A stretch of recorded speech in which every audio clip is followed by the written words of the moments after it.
Bab 2661. Namaku Mileye, tolong targetkan. Pembunuhan instan alam Tongsuan. Saat ini, semua master di seluruh gunung keramat klan Yan langsung terpana. Itu alam Tongsuan. Pembunuhan instan begitu saja. Apalagi langsung terhapus secara tiba-tiba. Di depan Mileye, orang berjubah hitam sudah takut sampai pipis. Benar-benar ketakutan. Itu pembunuhan instan alam Tongsuan. Seberapa menakutkan ini?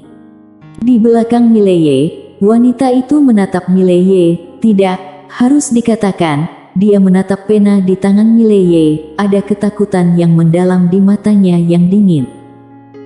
Pada saat ini, seorang wanita datang perlahan dari kejauhan. Orang yang datang adalah Beina Yan. Melihat Beina Yan, Mileye merasa lega.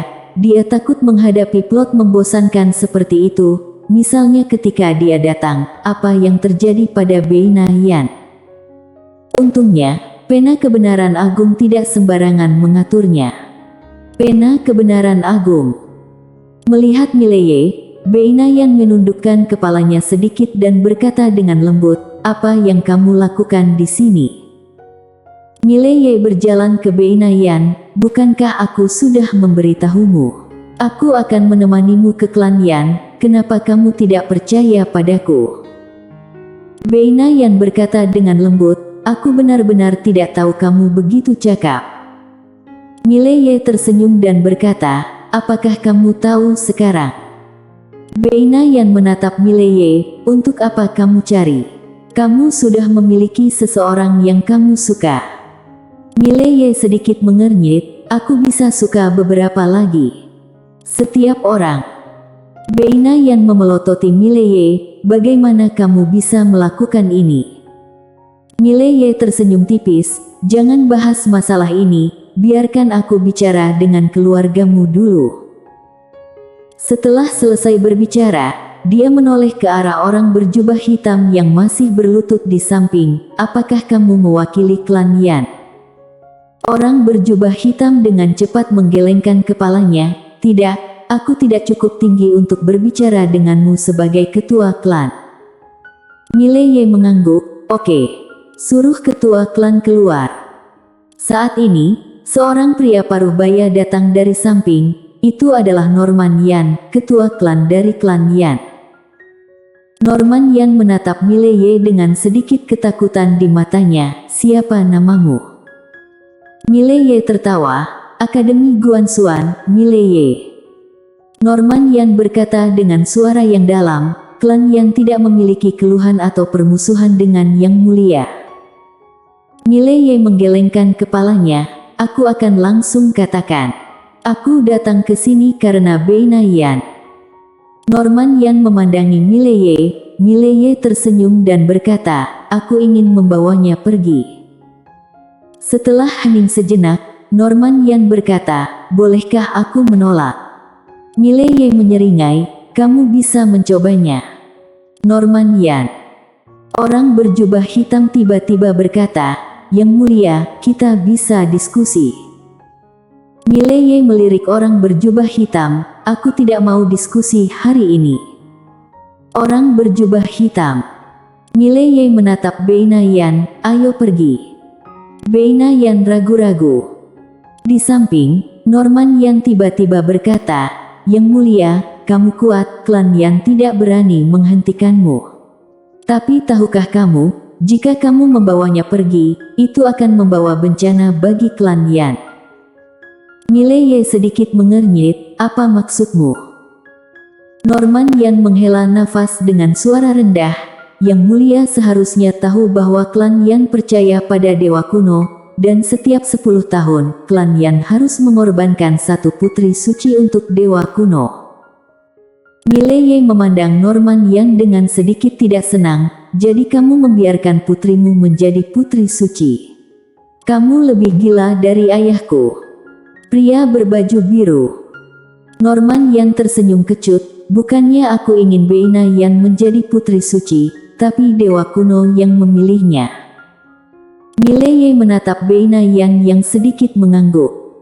Mileye terlihat dingin, mengapa dewa kuno begitu maniak? Mendengar ini, wajah Norman Yan tiba-tiba berubah. Yang mulia, berhati-hatilah dengan kata-katamu. Mileye tanpa ekspresi, di mana dewa kuno yang kalian katakan? Aku akan bicara dengannya. Norman Yan ragu-ragu sejenak, lalu berkata, apakah kamu yakin? Mileye mengangguk. Norman Yan segera memberi isyarat mengundang, silakan pergi ke puncak gunung untuk berbicara. Mileye mengangguk. Semua orang berjalan menuju puncak gunung. Di tengah jalan, Beina Yan tiba-tiba melirik wanita di belakang Mileye, dan berkata, kenapa dia mengikutimu? Mileye sedikit terkejut, kamu kenal dia? Beina Yan mengangguk, dia Francisca dari kota Shuro. Dia berkonflik dengan kota Shuro dan meninggalkan kota Shuro. Kota Shuro. Mileye menoleh dan melirik Francisca, dia tidak menyangka wanita ini berasal dari kota Shuro.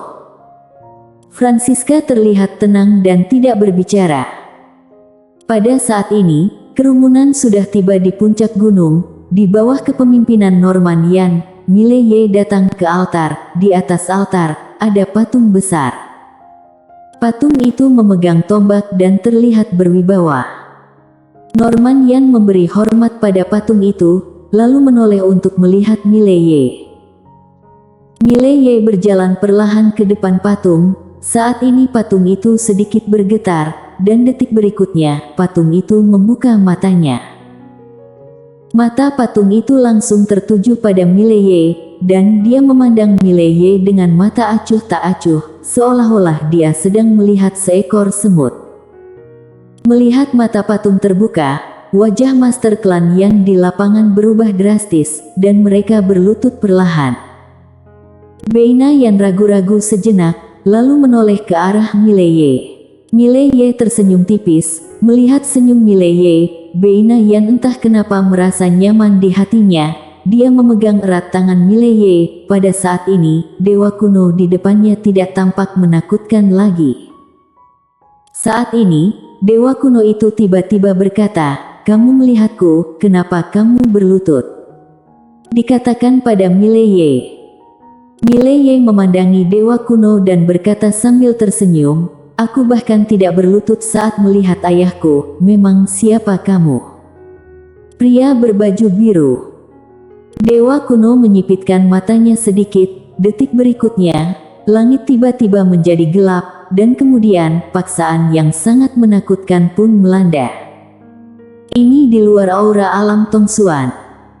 Pada saat ini, Mileye tiba-tiba merentangkan telapak tangannya, dan sebuah pedang melayang ke langit. Bang! Hancurkan langit dengan satu pedang. Dengan pedang ini membubung ke langit, paksaan yang menakutkan di langit menghilang tanpa jejak. Tebas ketiadaan. Melihat pemandangan ini, dewa kuno sedikit mengernyit, dia hendak berbicara ketika sebuah pedang tiba-tiba menembus keningnya. Bang! Patung itu bergetar hebat, dan kemudian secara bertahap retak. Mileye menarik Beina Yan dan berbalik. Di belakangnya, dewa kuno tiba-tiba berkata, tidak menghormati dewa, menghujat dewa, jangan mengatakan bahwa kamu hanya punya keberuntungan kebenaran agung, bahkan jika pena kebenaran agung melindungimu, kamu juga akan mati. Pena kebenaran agung. Mileye berhenti tiba-tiba, dia terkekeh, dewa. Konyol sekali. Itu hanya sekelompok makhluk spiritual yang lebih kuat. Suara dewa kuno menjadi lebih dingin, beraninya kamu meragukan dewa kuno. Mileye menoleh untuk melihat Beina Yan, apakah kamu percaya pada yang disebut dewa kuno ini? Beina Yan mengangguk. Mileye tersenyum tipis, mulai sekarang, aku akan memberimu dewa lain, kamu bisa percaya padanya. Beina Yan sedikit penasaran, siapa? Sudut mulut Mileye sedikit terangkat, Lidiaku, mulai hari ini, kamu bisa percaya padanya. Beina Yan ragu-ragu, lalu bertanya, seberapa cakap dia.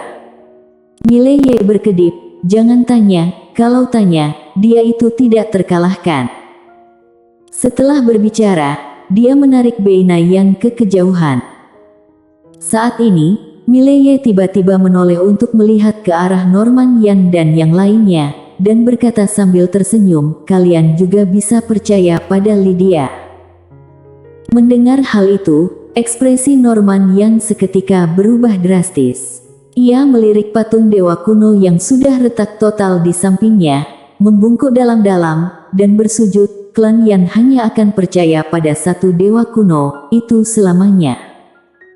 Mereka tidak tahu kesempatan apa yang mereka lewatkan. Mendengar kata-kata Norman Yan, Mileye tersenyum tipis, lalu menarik Beina Yan pergi.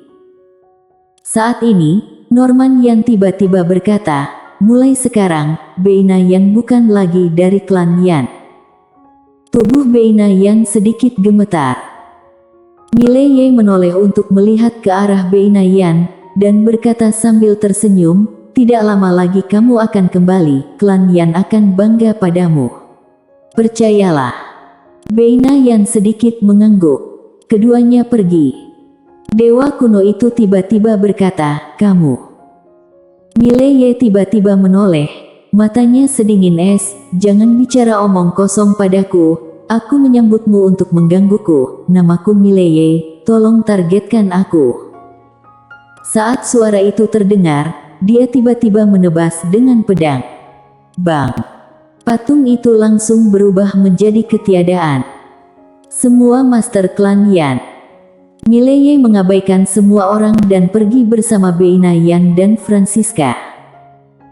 Tidak lama setelah meninggalkan klan Yan, seorang wanita cantik tiba-tiba muncul di depan Mileye bertiga.